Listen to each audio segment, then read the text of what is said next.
Okay, we are all good, Mom. So Okay, whenever you're cool. ready. So, you're free to keep your mask on, or if you'd Okay. like to take it off for the video, it's Okay. up to you. Okay. But yeah, so just introduce yourself and yeah. My name is Xavier. I have 2 years clean, 2 years and 2 months clean, from all mind altering and mood altering drugs. Yes.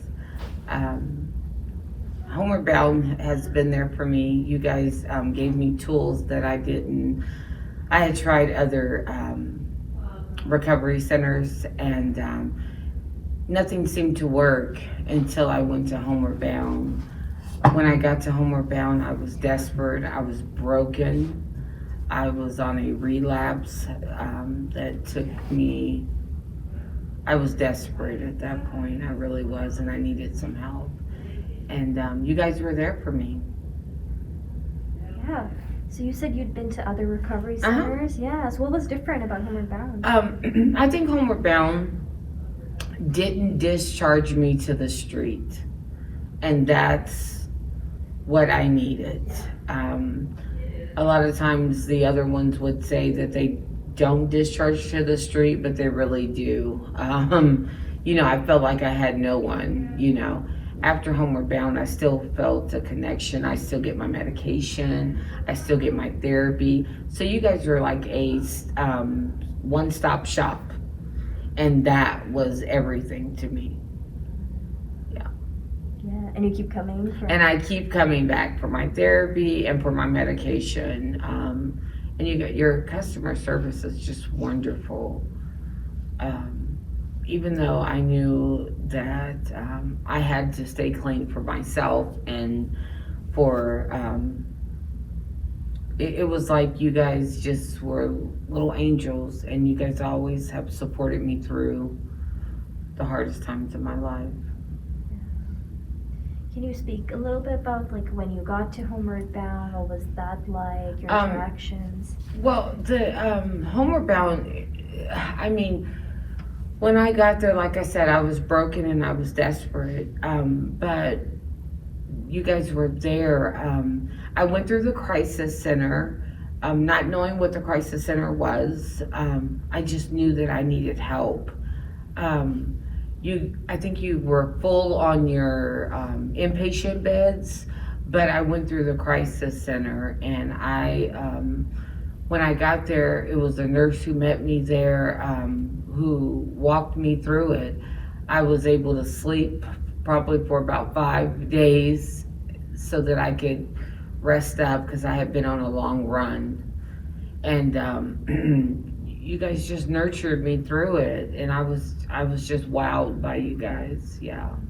And no other center had a crisis center like you guys did, so that was important. And like, so who is Xavier? How would you describe yourself? Like, where did you grow up? Family? Yeah, I grew up in a broken family. My mother and father were both addicts, and they died in their addiction. I was raised by a grandmother who just wanted the best for me, but she was way too old to really raise me. I went through a series of aunts and uncles that I lived with, but never really feeling like I belonged to any of those families because they weren't, they were my family, but I didn't have my own mother and father. So I always felt different. And from a young age, I knew I was different and I wasn't like the other kids. And so it kind of, it made me grow up with this thing that, so I guess the addiction was always really lurking, because it's genetically, it was in my genetics. So I'm a good person. At the same time, I suffer with the disease of addiction. So it can make me, that disease made me not know who I was anymore. I couldn't be a mother. I couldn't be a sister, a niece. I couldn't do anything anymore but live for drugs. And you guys gave me my life back.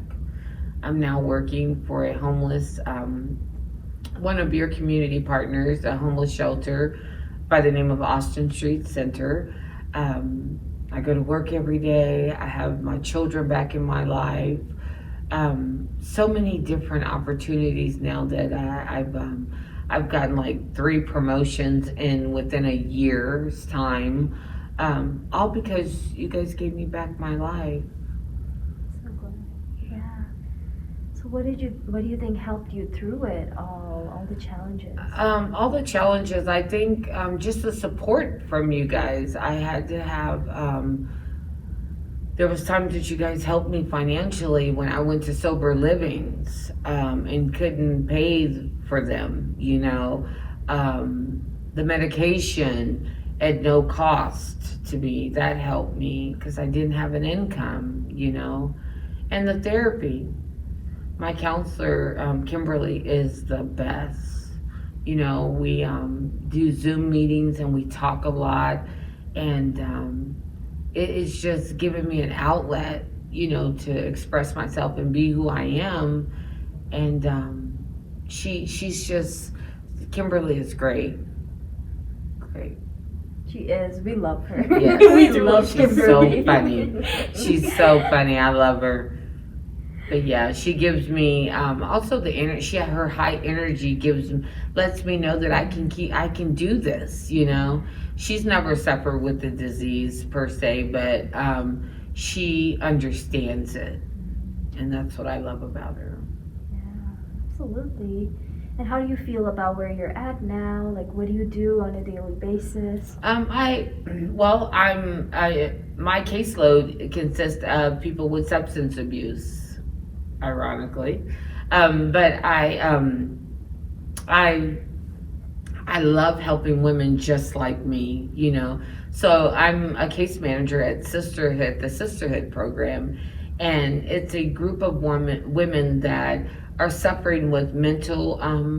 They're dual diagnostics. Most of them have mental and the abuse, the drug addiction. So that gives me a different insight on it, because they can look at me and say, hey, she did it, and they know that they can do it as well. And I just try to pour into them what you guys so freely gave me. Yeah. And I guess I kind of lost my train of thought, but but no, that was beautiful. It really was. And so sorry. Okay. I completely forgot my next distracted place. us. You're good. We can always get that. No, you're totally fine.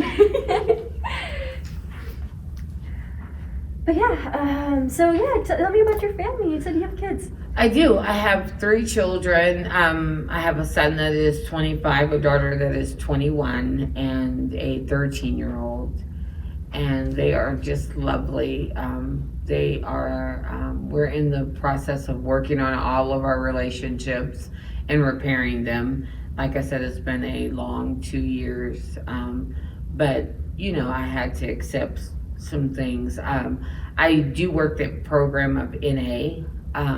So with Narcotics Anonymous, they teach us that I'm not responsible for my addiction, but I am responsible for my recovery.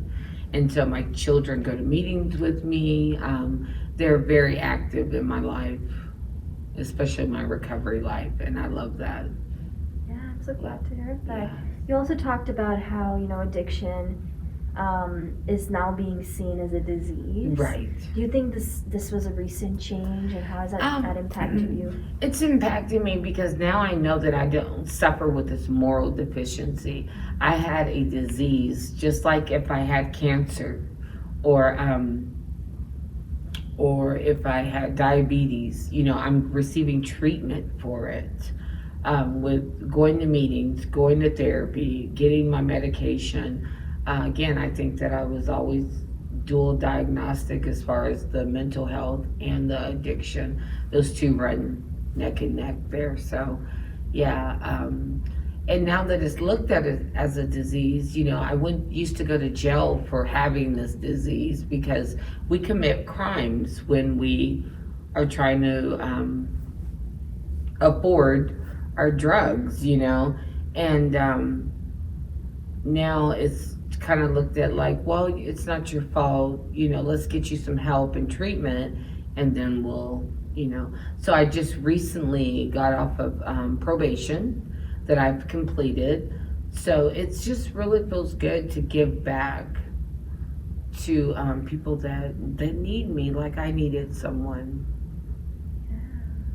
Can you describe like a certain interaction you had where you were able to really share your experiences and try to help someone? Today I had a lady that was scared. She was leaving treatment and she came over to the shelter and she didn't know what to expect. She had never been homeless before. And because when we're in the streets, we don't consider ourselves being homeless, but we are. And I was like, wow. It sounds so simple, but Miss Wanda gave me that tool I never have to use again. And I was like, whoa, my God, that is so profound, But it did so much for me, and I keep that in my back pocket. I never have to use again. Yeah. So when it gets tough and when you're struggling on certain days, what do you tell yourself, and what would you tell someone else who's struggling? You never have to use again. You never have to go to the dope house again. It's just that simple. You don't have to do it. And that's what keeps me going. Because the disease will play games. It tricks you. It wants you to think you can go out there and get one more. Nobody will know. You won't lose the house or the car yet. But I never have to use again. I don't have to anymore. Now that the obsession and the compulsion has been broken, I don't have to do that. Relapse is by choice. I suffer with the same disease that I had 2 years ago, but I don't have to do it anymore.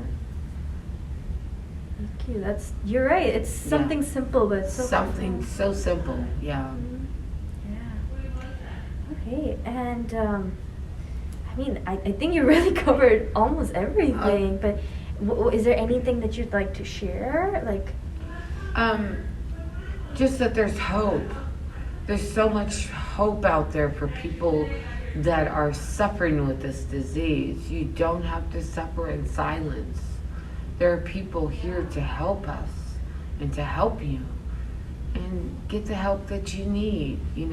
Call Homeward Bound. Go up there. They're there. Yeah. That's what I loved about you guys. You guys were ready and you were available. Yeah. Thank you. Yeah. Is there anything you want to I don't think so. You covered a lot of it. You were very succinct, but you're very good at it. Thank you. What you said. But we just ask people to be themselves. We literally just want to tell the story as is. So. And we know about the facility. Yeah, we know it's That's why we're happy about here. Right. Yeah. Because that just means we're moving up in the world. Right. Yeah. Right. Like I said, aesthetically it's not, but it was the place that I needed to be. It was by no accident. And the releasing me not to the streets was another thing that just really... Can I ask you, and whatever you're not comfortable sharing, you don't have to, Sure. how you got to Homeward Bound? I had a friend that I was hearing voices because I had relapsed, and I had a friend that had went to Homeward Bound, and he brought me there. Yeah. He took me way on the bus, and I think we took a train and 2 buses to get there, but he brought me there. And he swore by you guys. He loved you guys. Yeah. So that's how I ended up there, and I thank God for it every day.